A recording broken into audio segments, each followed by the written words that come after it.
주의 말씀을 깨닫고 주의 뜻대로 살아가게 하시는 하나님 주님을 의지하여 예배합니다. 하나님 이 시간 주의 말씀을 깨닫고 고백하는 시간 되게 하시고 온전히 주님 앞에 설 수 있도록 은혜 주시옵소서. 예수님의 이름으로 기도합니다. 아멘.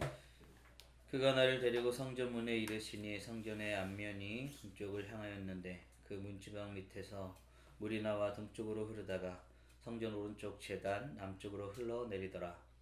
그가 또 나를 데리고 북문으로 나가서 바깥길로 꺾여 동쪽을 향한 바깥문에 이르시기로 본즉 물이 그 오른쪽에서 스며 나오더라.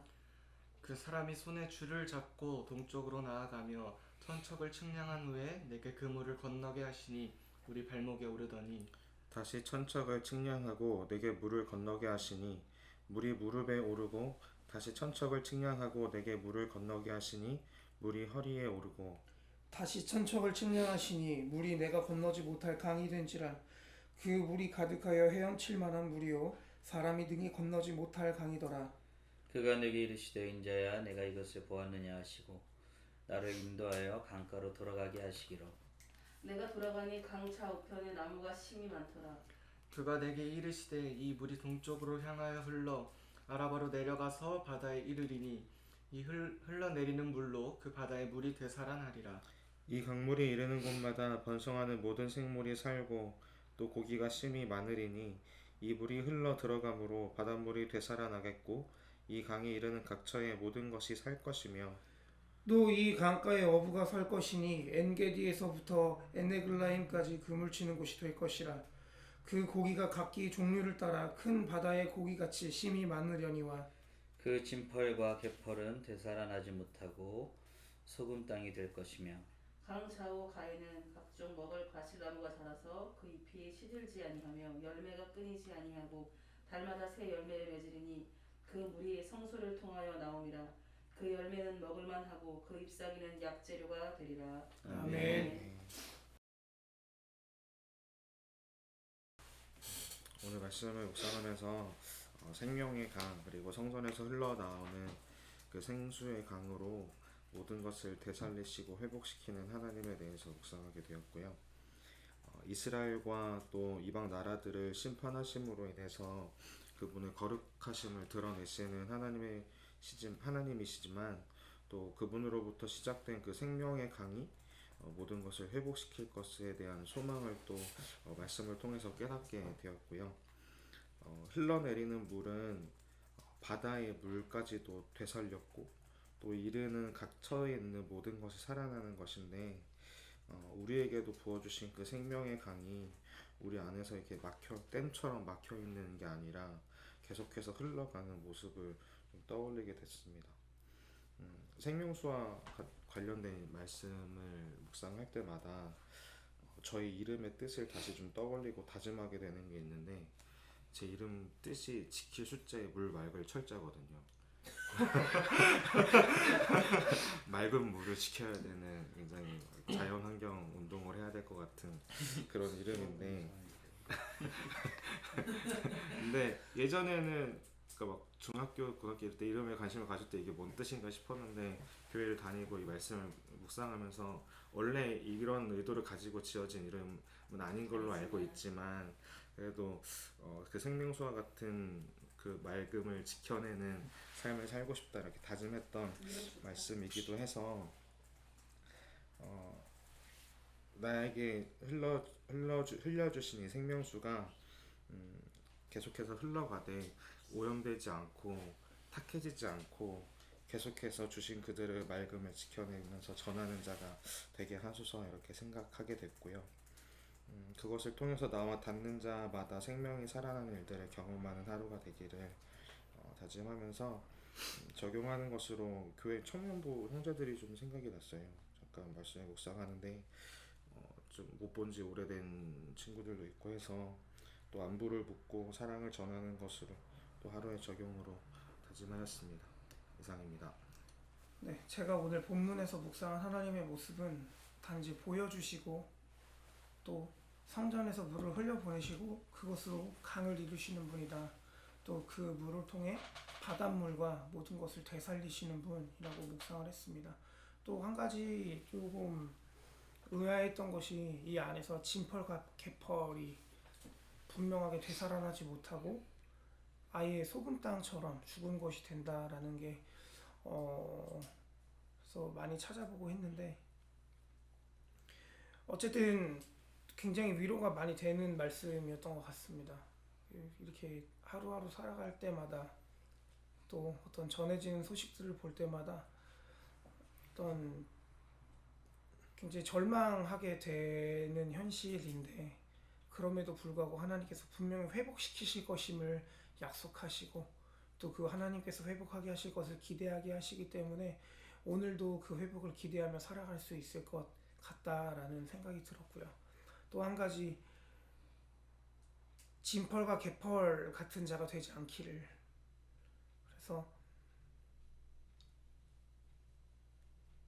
회복시켜 주시길 것이기 때문에 덥지도 차갑지도 않은 아주 애매모호한 이도저도 아닌 모습으로 살아가는 그리스도인이 아니기를 그래서 분명하게 하나님의 말씀에 잡힌 바 되어 말씀대로 살아가는 내가 되었으면 좋겠다라고 묵상을 했습니다. 이상입니다. 제가 오늘 묵상한 하나님의 말씀은 강물이 이르는 곳마다 바다에 물이 살아나고 모든 물고기가 번성하고 살아나는데 그 강물이 성전에서 나온 거잖아요. 성전의 물이 곧 성전에서 흘러나온 물이 예수님의 생명의 말씀인 것 같다라고 묵상할 수 있었고 저희 목사님께서 이런 말씀을 해주셨는데 성전이 곧 예수님의 몸이고 그 성전에서 전해지는 말씀을 통해 그 복음이 생명을 살린다라는 말씀을 해주셨거든요. 그 말씀을 들었을 때 사실은 그 순간에는 그냥 그렇구나 하고 넘어갔었는데 지금 또 한 번 더 깨닫게 하신 것에 감사하고 한 사람 한 사람이 성전이 되었을 때 그 안에서 예수 그리스도의 생명의 말씀과 복음이 흘러나와야 된다고 깨달을 수 있었고, 그렇게 되었을 때 복음의 능력이 닿는 곳마다 하나님께서 생명의 역사로 일으키실 것을 기대하며 살아가야겠구나, 그리고 나도 그 성전의 한 사람이 꼭 되어야겠구나 라고 결단할 수 있었던 시간이었습니다. 이상입니다. 저는 녹같이 빛나는 자의 안내를 받아서 쭉 에스겔을 이끌고 가시는 그 분이 안내자께서 이제 성전 입구로 들어가서 성전 문집에서 동쪽으로 흐르는 물을 보게 하고, 또 안뜰과 바깥뜰의 북문을 지나서 성전 구역에서 나와서 오른쪽으로 돌아 동문으로 가게 하고 막 하는 모습을 보면서 이분은 에스겔에게 뭘 보여주시고 하셨던 걸까?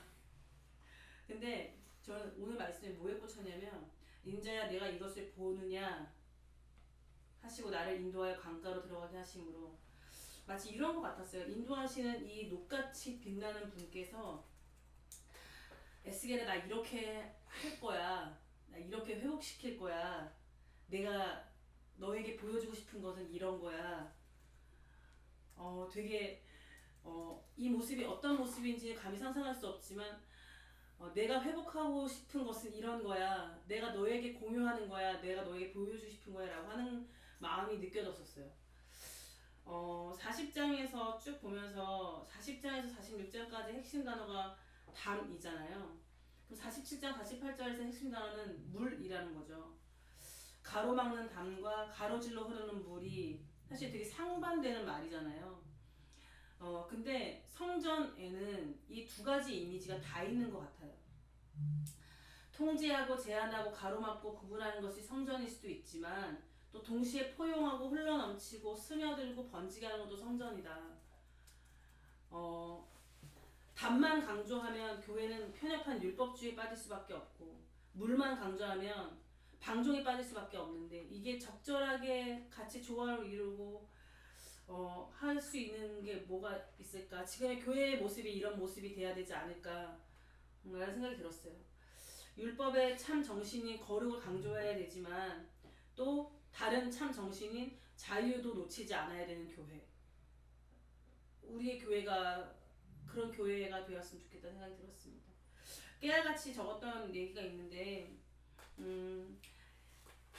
에스겔에게 강물이 가져올 경이로운 변화도 보여주시면서 죽은 사해가 염분이 31%잖아요.